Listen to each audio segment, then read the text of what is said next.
Hello and welcome to another episode of Borg Tries to Fix It. So today's going to be a quick one. It's just going to be putting in the windshield, another small project I got done while my dad was here. So most of it's going to be, in time lapse showing us, put the adhesive on and everything like that. So anyway, let's get into it. Let's see how it's done and then we'll talk about what's next. All right, let's do this.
Okay, final product.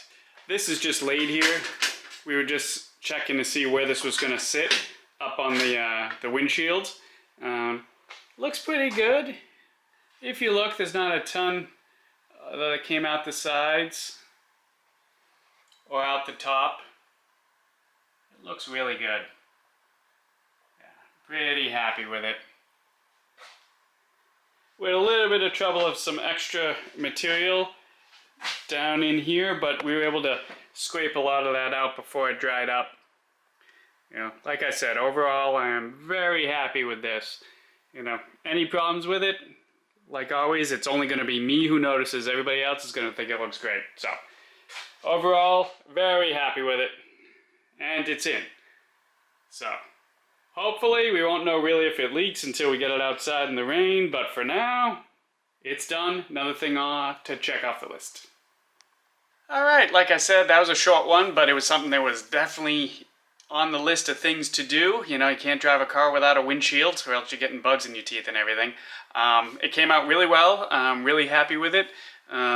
Truthfully, not a job you could do yourself. You have to have somebody else, and, you know, I definitely thank my dad for being here to help me with that and help me with everything else he did. So, you know, next we're going to have to button up the electrical system inside and, you know, start finishing that, start working on the body, you know, get the front of the car back on and actually get this thing on the road. So, anyway, thanks for watching. Have a good one.